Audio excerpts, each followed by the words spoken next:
Hello friends, ज्ञान भंडार YouTube channel में आपका स्वागत है। आज हम एक नई सीरीज़ शुरू करने जा रहे हैं जो बिहार स्पेशल से रिलेटेड है। तो जितने भी प्रतियोगी परीक्षा के विद्यार्थी हैं जो बिहार का एग्ज़ाम देने जा रहे हैं, उन सब के लिए ये वीडियो बहुत ही इम्पोर्टेंट होने वाली है। तो जल्दी से चैनल को सब्सक्राइब कर लें। चलिए वीडियो को शुरू करते हैं।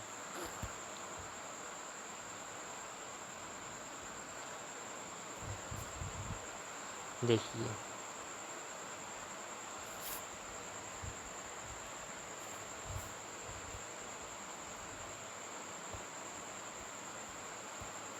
पहला प्रश्न है आपका, निम्नलिखित में से विश्व का पहला गणराज्य कौन था? अजमेर, वैशाली, पटना, लखनऊ। तो आपका सही आंसर है Vaishali, option B. Next question देखते हैं, वैशाली के बारे में जान लेते हैं। देखिए, वैशाली जो है विश्व का पहला गणराज्य था। वैशाली विश्व का पहला गणराज्य था। इसकी स्थापना 500 ईसा पूर्व में हुई थी। वैशाली अपने सफल जमीनी लोकतंत्र के लिए जाना जाता था। चलिए दूसरा क्वेश्चन देखते हैं। बिहार में निम्नलिखित में से कौन सा स्थान गंगा नदी के उत्तर में स्थित है? पटना, गया, सीवान, नालंदा। तो इसका आंसर है आपका सीवान। इसका आंसर है आपका सी, सीवान। इसके बारे में थोड़ा जान लेते हैं। सीवान जो है, गंगा नदी बिहार को दो आसमान उत्तर बिहार और दक्षिण बिहार में विभाजित करती है।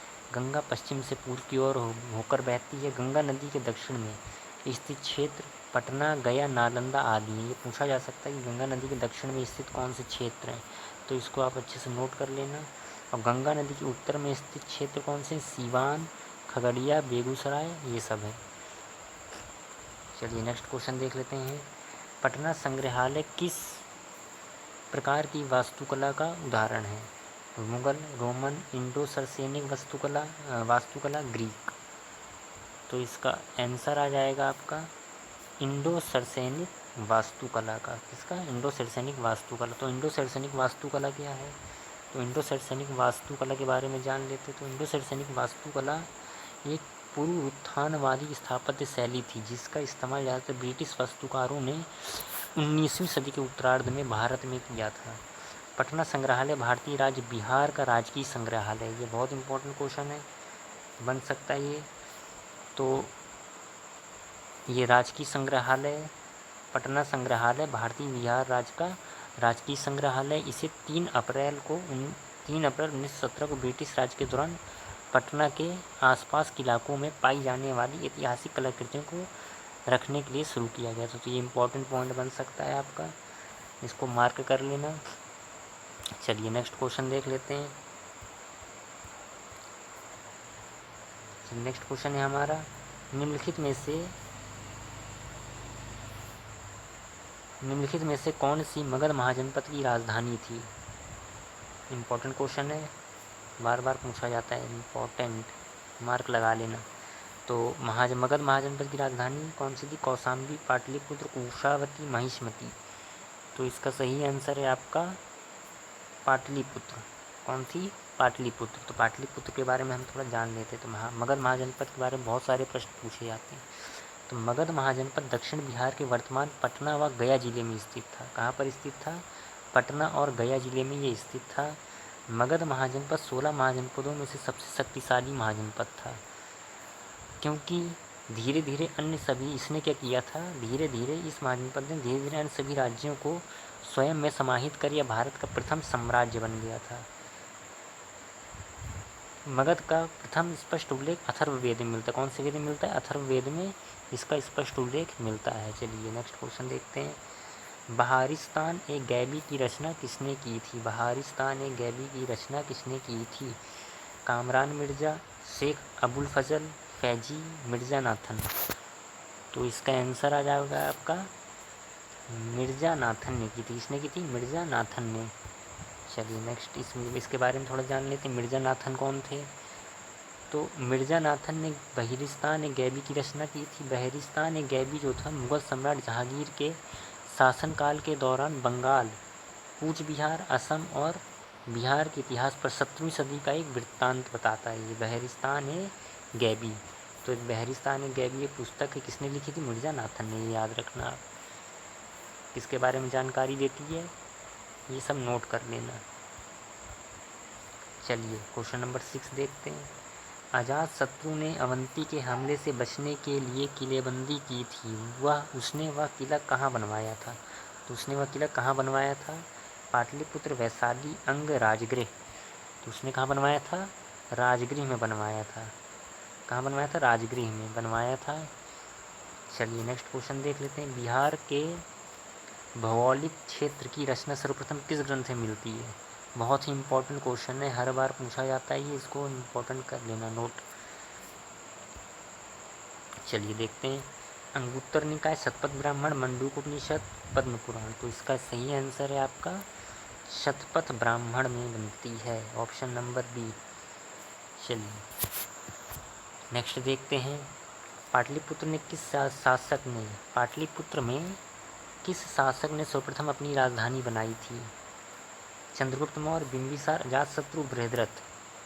तो इसका सही आंसर है चंद्रगुप्त मौर्य ने सबसे पहले अपनी राजधानी कहाँ बनवाई थी? पाटलिपुत्र में चंद्रगुप्त मौर्य ने बनवाई थी। तो ये आप आंसर नोट कर लेना। चलिए नेक्स्ट क्वेश्चन देखते हैं। किस शासक ने अपनी राजधानी को राजगृह से पाटलिपुत्र स्थानांतरित किया? बिंदुसार, बिंबिसार, उदयन, बृहद्रथ। तो अपनी राजधानी को राजगृह से पाटलिपुत्र स्थानांतरित किसने किया था? उदयन ने किया था। किसने किया था? उदयन। उदयन के बारे में थोड़ा इम्पोर्टेंट पॉइंट्स जान लेते हैं। तो उदयन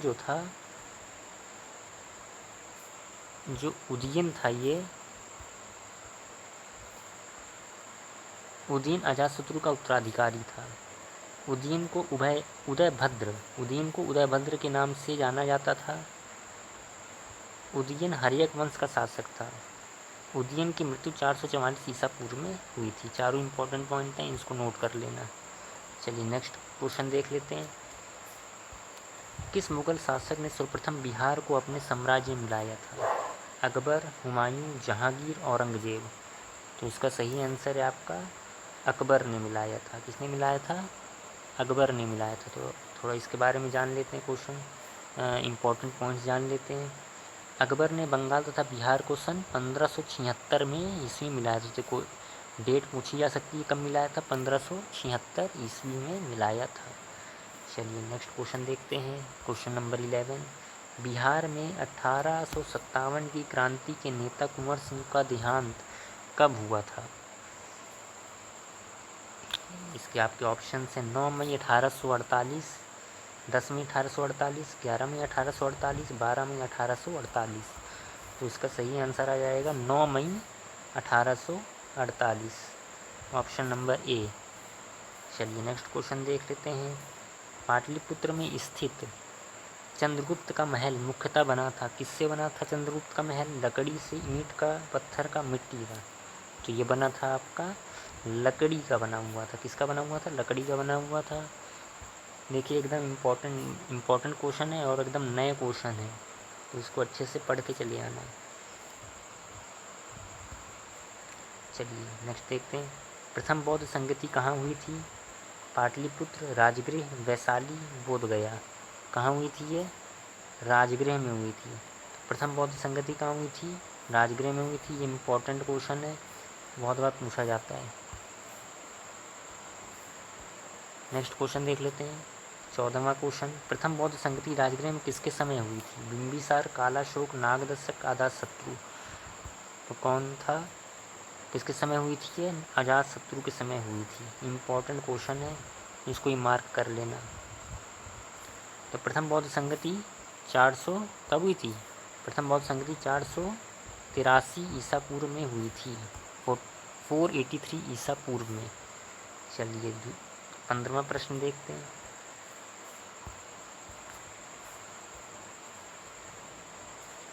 15वां प्रश्न। द्वितीय बौद्ध संगति किस स्थान पर हुई थी? वैशाली, कुंडलवन, राजगृह, पाटलिपुत्र। तो कहाँ हुई थी? वैशाली में हुई थी। कहाँ हुई थी? वैशाली में। तो ये भी पूछा जा सकता है, बिहार का क्वेश्चन है। चलिए द्वितीय बौद्ध संगति कब हुई थी? 383 ईसा पूर्व में हुई थी, 100 साल बाद।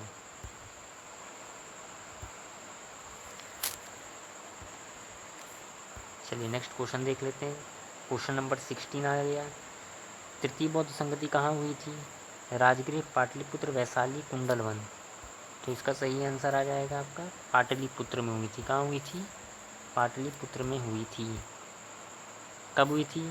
तो तृतीय बौद्ध संगति 251 ईसा पूर्व में हुई थी। ये भी इम्पोर्टेंट क्वेश्चन है, इसको भी मार्क कर लेना। चलिए 17वां क्वेश्चन देखते हैं। महावीर स्वामी का जन्म बिहार के किस स्थान पर हुआ था? इम्पोर्टेंट क्वेश्चन है, पूछा जाता है। राजगृह, पाटलिपुत्र, वैशाली, कुंडलवन। कहाँ हुई थी ये? वैशाली में हुई थी। कहाँ हुई थी? वैशाली में इनका जन्म हुआ था। महावीर स्वामी का जन्म कहाँ हुआ था? वैशाली में हुआ था। चलिए अगला क्वेश्चन देखते हैं। Question number 18। महावीर स्वामी की मृत्यु बिहार के किस स्थान पर हुई थी? पावापुरी, पाटलिपुत्र, सारनाथ, वैशाली। तो इसका सही आंसर है पावापुरी में हुई थी। कहाँ हुई थी? पावापुरी में हुई थी। तो पावापुरी में कब हुई थी इनकी मृत्यु? तो ये भी पूछा जा सकता है। महावीर स्वामी की मृत्यु 527 ईसा पूर्व में बिहार के पावापुरी नामक स्थान पर हुई थी। तो 527 ईसा पूर्व में इनकी मृत्यु हुई थी। चलिए question number 19 second last question देखते हैं। वैशाली किस महाजनपद की राजधानी थी? काशी, कौशल, वज्जी, मगध। तो इसका आंसर है आपका वज्जी। इम्पोर्टेंट क्वेश्चन है, सारे इम्पोर्टेंट क्वेश्चन एग्ज़ाम में बार बार पूछे जाते हैं और बार बार पूछे गए हैं, तो इनको अच्छे से नोट कर लेना। चलिए वज्जी के बारे में थोड़ा बहुत जानते हैं। देखिए वज्जी जो था यह राज्य बिहार में गंगा नदी के उत्तर में स्थित था। जो वज्जी था बिहार में गंगा नदी के उत्तर में स्थित था। कहाँ स्थित था? उत्तर में। इसमें बिहार के वैशाली और मुजफ्फरपुर ज़िले शामिल हैं। अब इसमें कौन कौन से ज़िले शामिल हैं? तो ये भी पूछा जाता है कि वज्जी जो था वो इसमें अब आधुनिक में कौन कौन से ज़िले शामिल हैं? तो वैशाली और मुजफ्फरपुर ज़िले वज्जी में शामिल हैं। चलिए आखिरी क्वेश्चन देख लेते हैं। अंग महाजनपद की राजधानी कौन सी थी? जो अंग महाजनपद था इसकी राजधानी कौन सी थी? ये भी इम्पोर्टेंट क्वेश्चन है, ये भी पूछा जा सकता है, इसको भी इम्पोर्टेंट टिक मार्क कर लेना। तो चंपा, वज्जी, कुशावती, कोई नहीं। तो इसका सही आंसर है आपका चंपा। चलिए चंपा के बारे में थोड़ा जान लेते हैं, इसके बारे में इम्पोर्टेंट पॉइंट्स जान लेते हैं। यह मगध के पूर्व में बिहार के वर्तमान मुंगेर और भागलपुर ज़िले के आसपास का क्षेत्र था। यह चंपा नदी, आधुनिक चंदन नदी, चंपा नदी का आधुनिक नाम क्या है? चंदन नदी, द्वारा मगध से अलग होता था। इसकी राजधानी भी चंपा ही थी, जिसे पहले मालिनी नाम से भी जाना जाता था। तो ये 3 इम्पॉर्टेंट पॉइंट्स हैं, इनको भी अच्छे से याद कर लेना। तो थैंक यू फ्रेंड्स। अगर आपको वीडियो पसंद आए तो इसको लाइक, शेयर और सब्सक्राइब ज़रूर करें। मिलते हैं अगले वीडियो में। धन्यवाद।